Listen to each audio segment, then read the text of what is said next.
Verse 39. But our ancestors refused to listen to Moses. They rejected him and wanted to return to Egypt. Verse 40.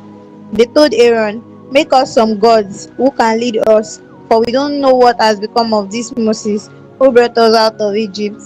Verse 41. So they made an idol shaped like a calf, and they sacrificed to it and celebrated over this thing that they had made. All right. So here they were already in the wilderness, supposedly waiting for Moses to go to the mountain and return with the law, 10 commandments. And that was what Moses was up to. 40 days in a fast, 40 nights. So the children of Israel, they were tired of waiting. And I need you to pay attention to something. Because when they put pressure on Aaron to make for them an idol, what did Aaron tell them? He told them, tell your wives to bring their earrings, to bring their jewels. Where did they get those earrings and jewels?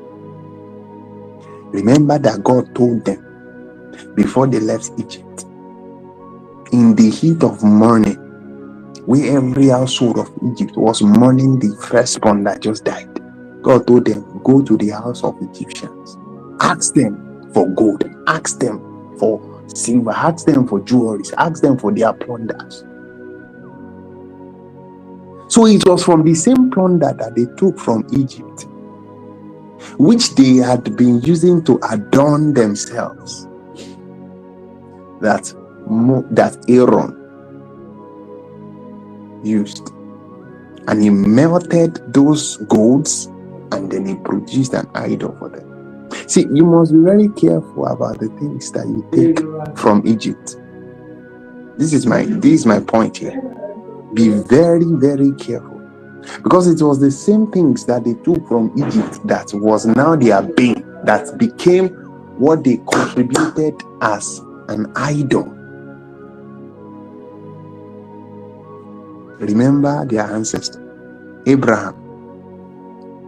Abraham also left Egypt. Remember that it was famine. When he got to Canaan, it was famine that drove him to Egypt. But when he was leaving Egypt, he left also with a souvenir. What was the souvenir? Hagar.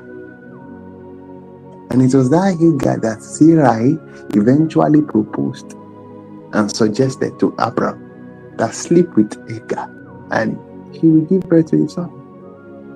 And he slept with Hagar. And Ishmael came out. The same Ishmael that eventually was taunting the child of promise, that became a thorn in the flesh of the child of promise. Whatever you take from Egypt has the capacity to enslave you. So Egypt is so delicate that if it cannot bring you to itself as a slave, it will make you to take what will enslave you away from it. Are we seeing how delicate Egypt can be? So Abraham went to Egypt. He didn't become a slave in Egypt, but he left with an element of slavery. Hagar. This time around, the children of Jacob, they came back to Egypt on the same basis of famine.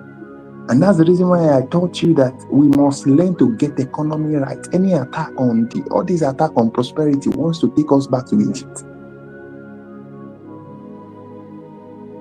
So Jacob and his children came to Egypt. They came supposedly as kings, as celebrated people, but their seed, their children landed in slavery in Egypt. They brought themselves into slavery. But when God would deliver them, they took plunders again.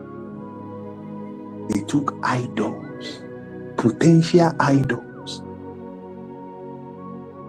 You that has left the world, you have left drinking. When you leave totally. There are some contacts that it is not for fight's sake. They need to be blocked because there are windows that can easily lure you back.